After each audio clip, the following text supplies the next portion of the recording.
Sony Pictures' Venom has opened worldwide to scathing critic reviews, with some calling it the worst superhero movie since 2004's Catwoman, and some criticising its dated feel, comparing it to the lackluster superhero efforts of the Catwoman era. Venom, for those unfamiliar, is Sony's most recent attempt at tackling a Spider-Man cinematic universe, or SpiderVerse, following in the footsteps of Marvel Studios and Disney's Marvel Cinematic Universe. Sony, of course, owned the film rights to Spider-Man and mostly every character and story directly linked to his solo comics, including Venom, which allows the possibility of their own rival Marvel Cinematic Universe, or what they're supposedly calling their Sony Universe of Marvel characters in-house. Initial statements from Sony did declare that their franchise would inhabit the same universe as the MCU. It will still all be in the same world, and they will be connected to each other as well. But with head honcho of the MCU, Kevin Feige, seemingly unimpressed with the idea, it's clear that it is now a completely different beast. Sony have attempted a cinematic Spider-Verse before, but ended up scrapping plans for Sinister Six and Silver and Black movies, along with a really baffling Aunt May solo film, after 2014's Amazing Spider-Man 2 tanked at the box office and received a generally poor reception. For their current Spider-Verse, Sony have announced or discussed plans for not only 2 more Venom movies, which Tom Hardy is contractually bound to, but solo outings for fellow Spider-Man universe anti-heroes, Jackpot, Silk,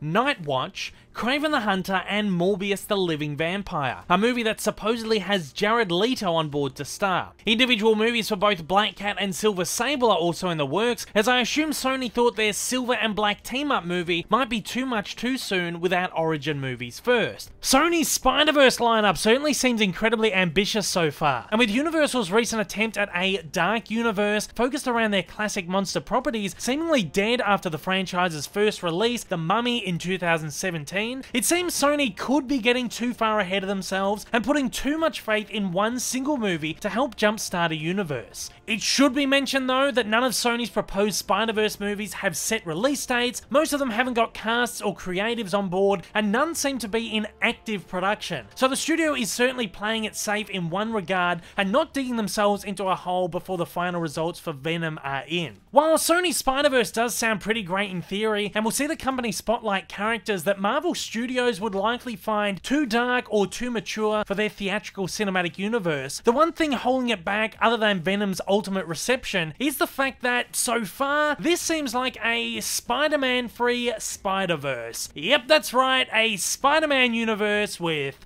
no Spider-Man.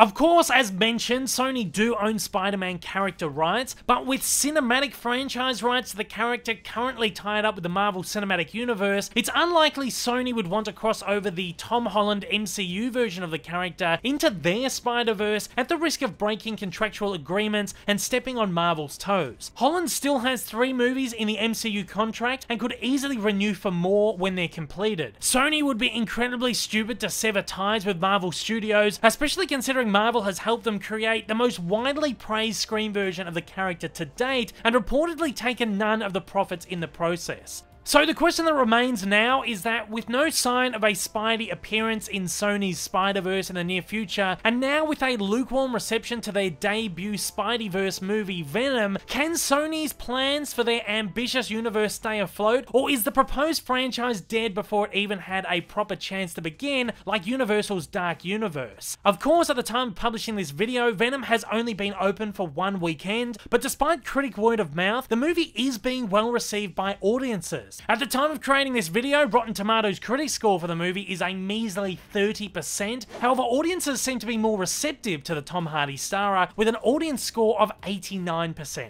Superhero movies which polarize audiences and critics certainly aren't uncommon these days, with just about every comic book picture that isn't a Marvel Studios outing dividing audiences. Venom has already broken the record for biggest October opening of all time, and assuming the movie continues tracking well, it looks like this could be a pretty big blockbuster that brings in quite a lot of money for Sony. So with that said, in this day and age where the opinions of critics are becoming less and less relevant, as more regular folk like myself have a larger soapbox to discuss their thoughts, critic reviews are less likely to make or break a franchise. Of course, the Universal Dark Universe died a swift death after only one movie, but difference here is that The Mummy was trashed by critics and fans, and didn't rake in anywhere near the amount of money it should have, domestically at least. I haven't seen Venom myself just yet, so I can't speak personally on the quality of the movie, but if audience response stays as reasonably positive as it has so far, and money keeps flowing in, there's absolutely no reason Sony will need to pull the brakes on their upcoming franchise with at least 1 or 2 more movies. I mean, the movies of the DC Extended Universe have been universally slammed by critics, but received fairly well by their target audience, even if they did divide some, and is a franchise which has so far survived 6 movies, with 3 more releasing in the very near future. Despite an even larger slate of movies planned beyond those 3, the DCEU is certainly showing signs of a demise, but it has been 5 years after its first outing, Man of Steel, a movie which critics only liked marginally more than they did Venom. Given DC's ability to hang by a thread for so long, I can't see why Sony can't survive at least a couple more efforts. Of course, if they're going to continue making polarizing and mediocre movies, I would rather see Sony just hand their Spidey-related properties back over to Marvel, or cut another landmark deal with them to incorporate them into the MCU, but I really don't see that happening anytime soon. And regardless, I am intrigued about Sony's universe, and really do hope that it offers up some great comic book flicks in the future. But again, this is a double-edged sword. Yes, Sony will have their own Marvel universe, practically doubling the amount of Marvel movies we get every year, but it does leave them with a Spider-Man universe with no Spider-Man in sight. Unless, of course, they do decide to cross the Holland Spidey over into their universe after the 6-movie MCU deal is up, or instead introduce yet another live-action iteration running concurrently with that of the MCU's. Both options, while not preferable,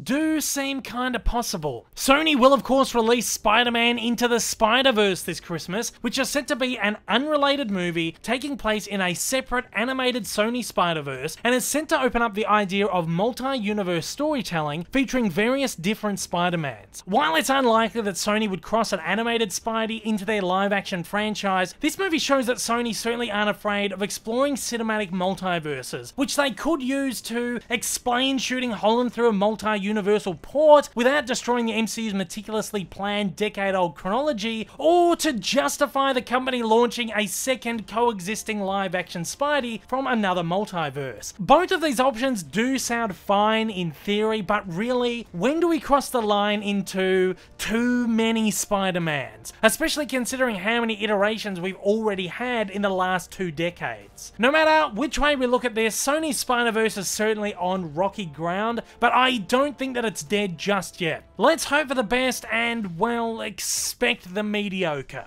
How about you guys out there? What are your thoughts on Venom, and how are you feeling about Sony's Spidey-free Spider-Verse of Marvel characters? Fire away in the comments below and let me know your thoughts. If this is your first time viewing one of my videos, you like what you've seen, you'd like to see more like this in the future, then please don't forget to hit that big old subscribe button up on your screen right now, and also hit that like button down below if you're feeling extra generous. Also, don't forget to check out my many social media accounts, and please consider supporting me over on Patreon. Thanks for watching, guys, and I hope you have a wonderful day.